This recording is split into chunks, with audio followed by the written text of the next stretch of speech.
وفاقی تحقیقاتی ادارے نے فارن فنڈنگ کیس میں پاکستان تحریک انصاف کے چیئرمین اور سابق وزیر اعظم عمران خان سمیت 11 افراد کے خلاف مقدمہ درج کر لیا۔ مقدمہ کارپوریٹ بینکنگ سرکل نے درج کیا۔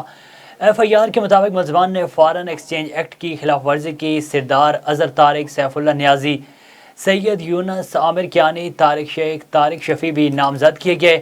ملزمان نجی بینک اکاؤنٹ کے بینیفیشری ہیں۔ تحریک انصاف کا نجی بینک میں اکاؤنٹ تھا۔ نجی بینک کا مینیجر بھی مقدمے میں شامل کیا گیا ہے۔ متن کے مطابق نیا پاکستان کے نام پر بینک اکاؤنٹ بنایا گیا۔ بینک مینیجر نے غیر قانونی بینک اکاؤنٹ کرنے کی اجازت دی۔ بینک اکاؤنٹ میں ابراج گروپ آف کمپنی سے $21 لاکھ آئے۔ تحریک انصاف نے عارف نقوی کا الیکشن کمیشن میں بیان حلفی جمع کرایا۔ ابراج گروپ کمپنی نے تحریک انصاف کے اکاؤنٹ میں پیسے بھیجے۔ بیان حلفی جھوٹا اور جعلی ہے۔ ووٹن کرکٹ کلب سے 2 مزید اکاؤنٹ سے رقم وصول ہوئی۔ نجی بینک کے سربراہ نے مشتبہ غیر قانونی تفصیلات میں مدد کی ہے۔